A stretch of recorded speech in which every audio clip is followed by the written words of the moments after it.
Assalamualaikum warahmatullahi wabarakatuh. Kembali lagi bersama saya Vino di Study with Vino. Nah, kali ini saya akan melanjutkan pembahasan video kita, yaitu mengenai persamaan solusi persamaan sistem lanjar, khususnya pada metode lereng Gauss-Seidel. Nah, pada video sebelumnya saya membahas mengenai metode persamaan lanjar ini dengan lereng Jacobi. Nah, kali ini adalah metode lereng Gauss-Seidel. Nah, jadi lanjutan dari Jacobi itu ada salah satu cara melakukan solusi pasangan lancar ini dengan yang namanya Gauss-Seidel. Nah, sebenarnya Gauss-Seidel ini adalah tahap perbaikan dari lereng Jacobi itu sendiri. Nah, sehingga hasil yang didapatkan biasanya lebih cepat dibandingkan dari hasil dari lereng Jacobi. Nah, tapi cara proses penggunaannya itu lebih kurang sama. Cuman ada beberapa rumus yang nantinya akan kita ubah sedikit dari lereng Jacobi. Nah, kalau lereng Jacobi misalnya kita dapat ke lereng yang ke-40 baru dapat nilai solusi sejati dari suatu pasangan lanjar. Nah, mungkin kalau di Seidel kita bisa dapat lebih cepat, mungkin 30 atau sebagainya. Jadi agak lebih cepat daripada lereng Jacobi. Nah, mungkin untuk lebih jelasnya nanti kita akan coba masuk ke contoh soal. Kita akan lakukan secara Excel dan manual. Nah, bagi teman-teman yang ingin lebih jelas mengenai solusi soal ini dalam metode lereng Jacobi, silakan klik video di atas ini. Nah, saya telah membahasnya pada video sebelumnya dengan menggunakan metode lereng Jacobi. Nah, kali ini kita akan gunakan Gauss-Seidel ya. Kita akan lihat perbandingannya. Nah, walaupun kalau teman-teman lihat ini pada video sebelumnya, ini soal ini sebenarnya tidak bisa kita hasilkan solusi sejatinya. Karena tahap pertama dalam melakukan lereng Jacobi maupun Gauss-Seidel, kita harus cari dulu dominasi dari diagonal suatu persamaan lancar ini. Nah, mungkin kita langsung saja bahas ke contoh soalnya dengan kita lakukan secara manual, tentu juga dengan Excel.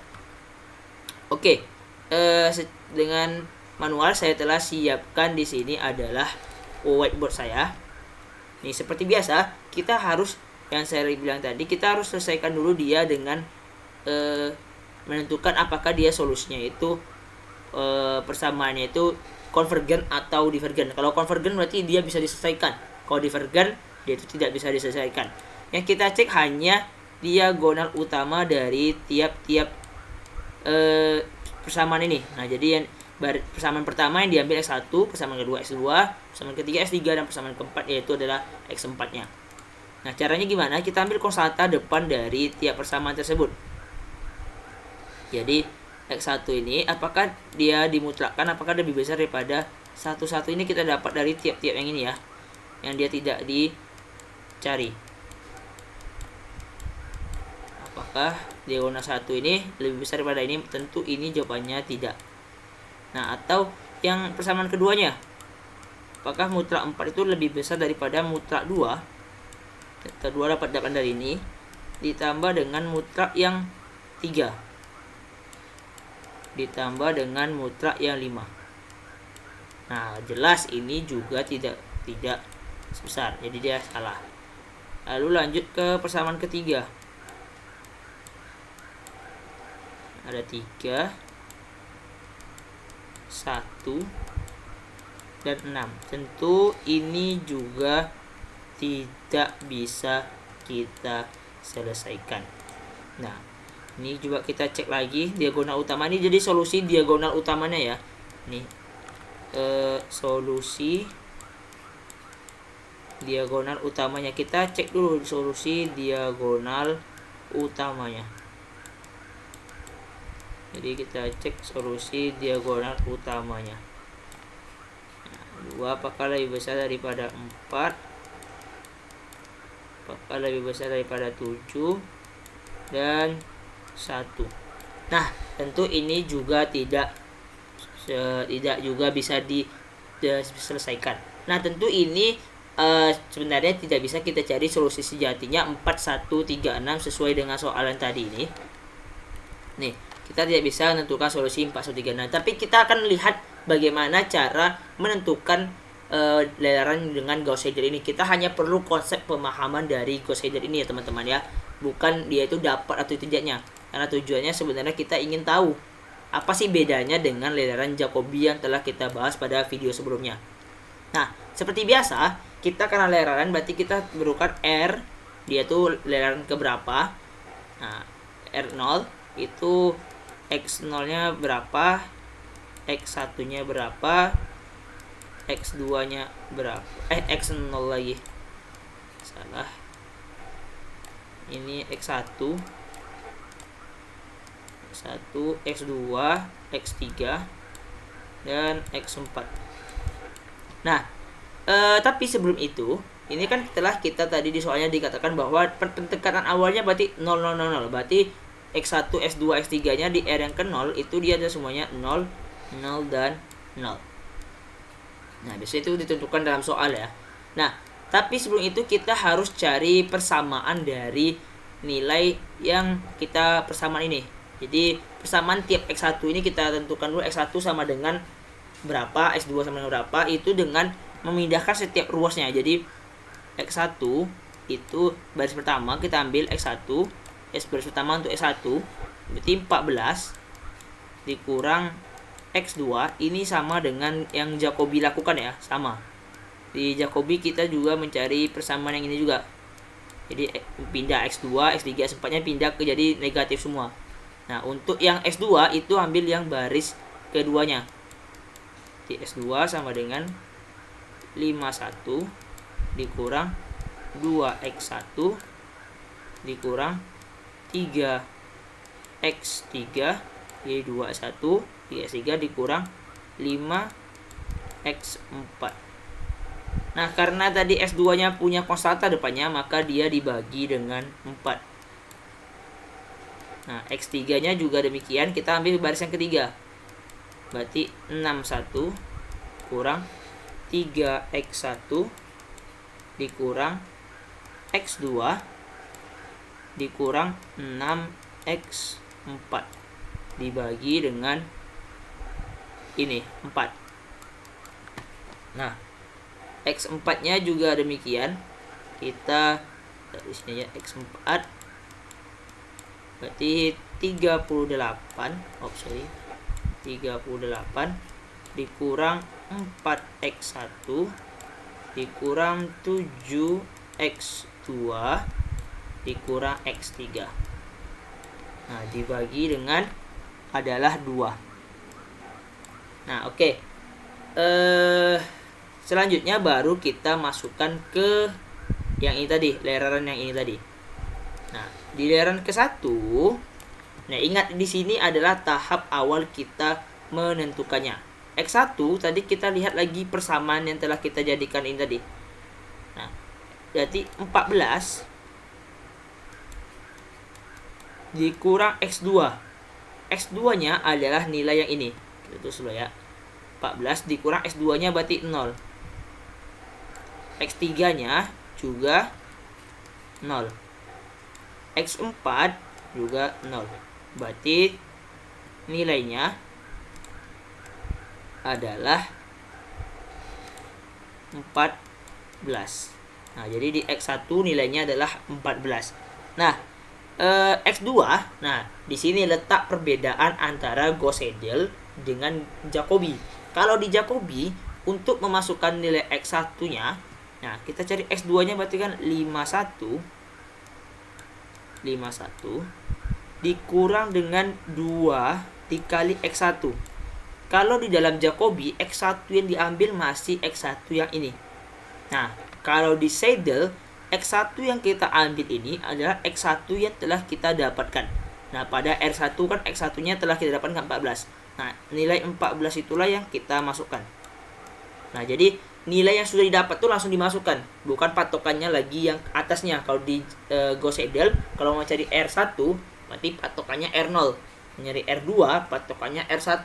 Segitu seterusnya. Tapi kalau yang di Gauss Seidel, nah, itu yang kita ambil adalah nilai yang telah kita dapatkan, maupun dia itu di R yang sama.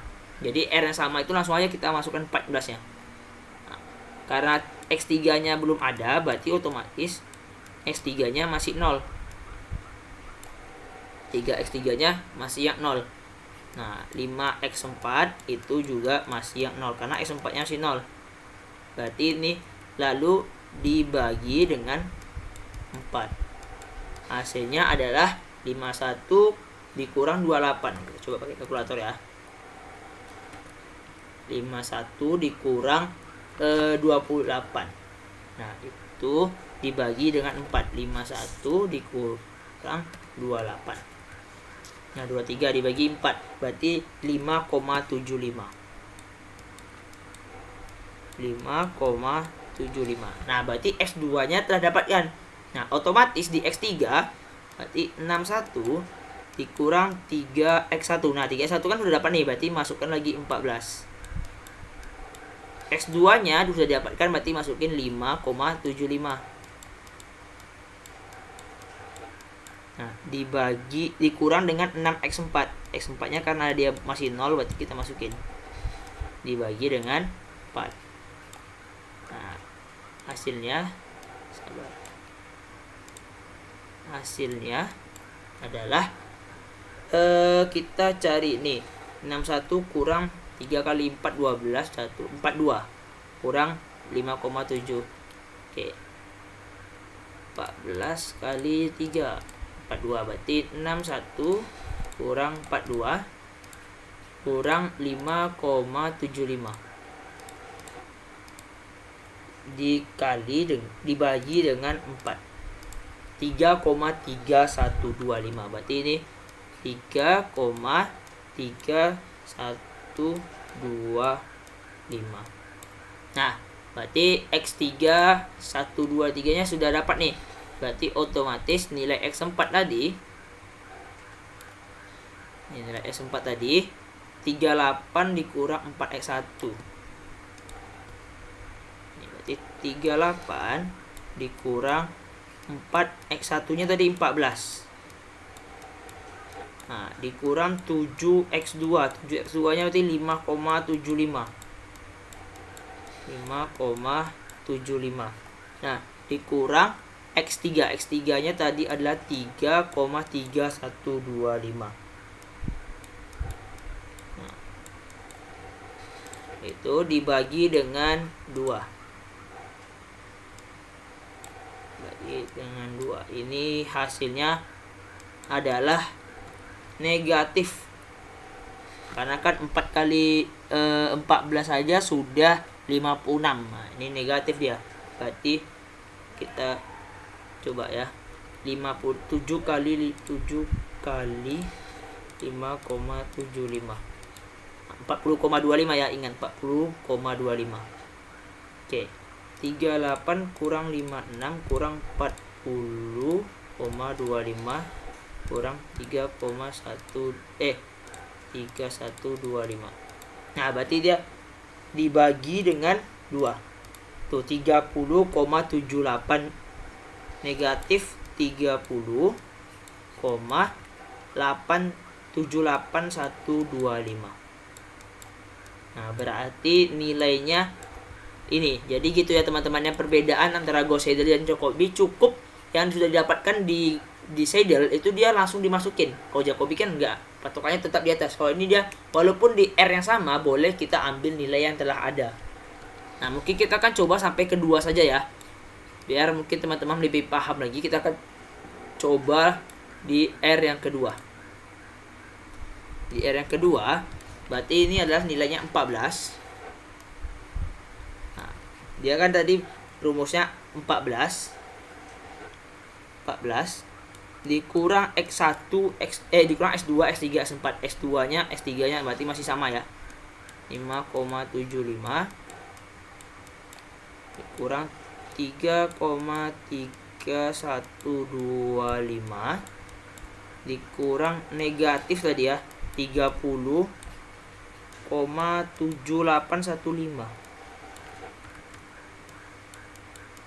7815. Nah, itu kita coba kalkulator. 14 kurang 5,75 kurang 3,3125 Nah, karena ini tambah jadinya, negatif ketemu negatif ditambah 30,7815. 35,719. Nah, nanti 35,719. Nah, untuk S2-nya berarti kita langsung masukin yang nilai itunya. Berarti di sini aja ya kita bikin X2-nya ya. X2. Berarti 51 dikurang 2X1. Ini X1.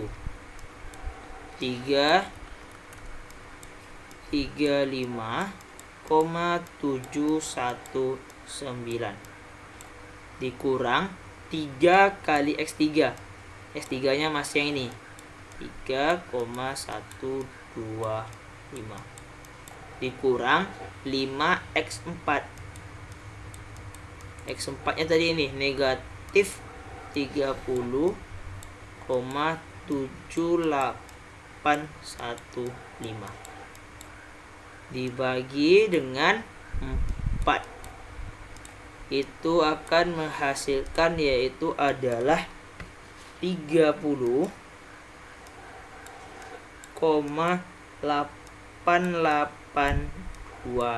Nah, ini teman-teman boleh bantuan dengan kalkulator, silahkan dicari, maka nanti hasilnya adalah 30,8828.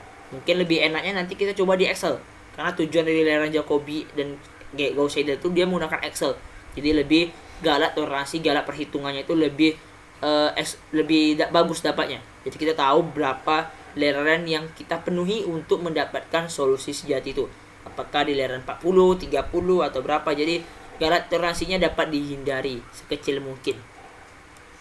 Nah, tapi kita harus paham dulu konsep manualnya sebelum kita terapkan di Excel. Karena nanti akan kesusahan kalau kita tidak paham yang manualnya. Nah, X3 itu lanjut 61 kurang X1. X1 tadi kita sudah dapatkan, yaitu adalah 71,875 dikurang dengan 5 dikurang dengan ini X2. X2-nya berarti adalah 30,88. 30,8828 dikurang dengan 6X4. 6X4-nya ini negatif 30,8125.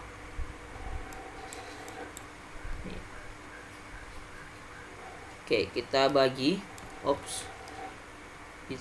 lagi dia dengan 4. Maka itu kita nanti akan menghasilkan nilainya, silakan dicari dengan kalkulator, adalah 26,9121.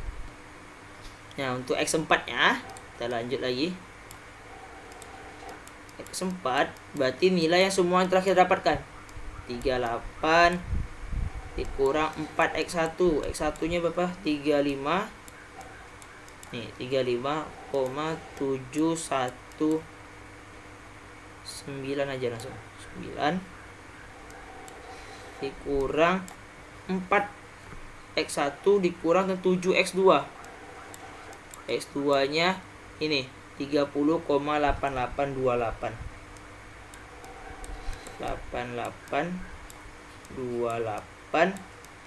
dikurang dengan X3.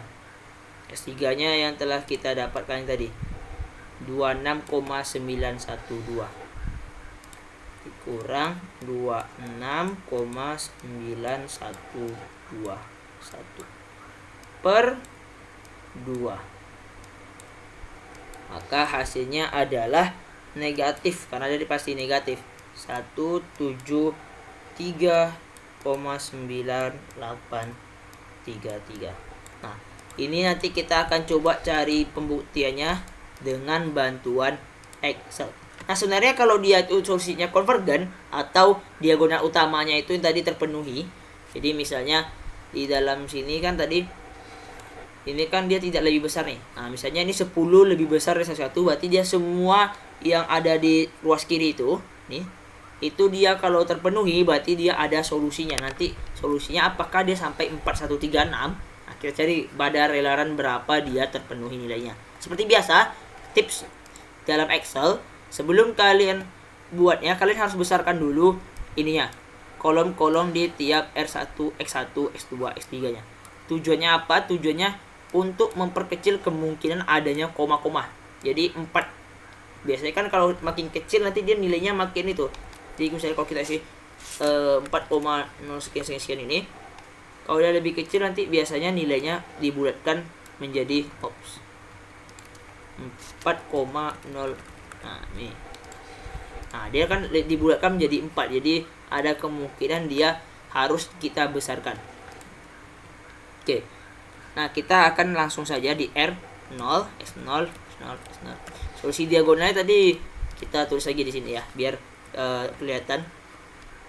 1 lebih besar daripada 1, lebih besar daripada 1, tambah besar pada 1. Nah, ini 4 lebih besar daripada 2,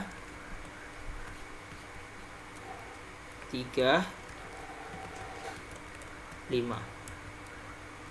4 juga lebih besar daripada 3, 1, dan 6.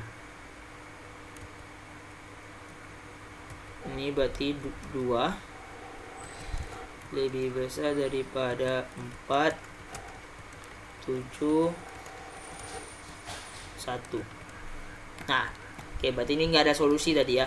Solusinya divergence, tidak dapat diselesaikan. Nah, tak apa, kita kan langsung saja ya. Tadi kita perlu patokannya adalah rumus ini ya. Nih, masih pakai rumus yang ini juga, sama dengan Jacobi. Jadi ini 1 14 dikurang X2, 14 dikurang X2 dikurang X3 kurang X4. Nah, X2 nya berarti karena dia bagi, kita kasih kurung ya, 51 dikurang 2 kali X1 nya, ambil yang ini ya, X1 nya ambil yang itu, dikurang 3X3 nih, dikurang dengan 5X4 dibagi dengan 4. Nah, 5,75. Betul lah tadi ya, 5,75. Oke, mantap. Selanjutnya S3. S3 adalah 61. 61 kurang 3X1 kurang S2. 3X1-nya ambil yang ini juga. 3X1 kurang X2 kurang 6X4 kurang 6 kali X4 ini bagi dengan 4. 3,315. Oke, betul ya, bagus ya. S4 berarti ini adalah yang atas tadi, 38 kurang 4X1. 38 kurang 4X1 dikurang 7X2 kurang X3. 7X2 kurang X3 dibagi dengan 2. Negatif 30,78125. Nah, ini tinggal kita tarik ke bawah. Nah, sampai nilai berapapun dia akan tidak ketemu hasilnya 4136 biasanya. Ini malah error kan, karena dia sudah tidak ada lagi penyelesaiannya. Nah, nih berarti ini negatif 1739833. Nah, berarti sudah benar ya. Nah, berarti nilai yang kita cari otomatis juga sudah benar. Nah, berarti nilainya ini sudah, tunggu sebentar, di X2 isinya ini 3 berarti dia dibulatkan, jadi ini kurang besar dia. Nah, dia memang kayak gitu dia. Nah, berarti dia tidak ketemu dari 4136 nya. Nah, mungkin cukup sekian pembahasan kita mengenai leraran dari Ghost Rider ini. Jika ada pertanyaan silakan komen di bawah atau kontak saya di Instagram saya @l.v.no. Saya Vino Saputra, terima kasih. Assalamualaikum warahmatullahi wabarakatuh.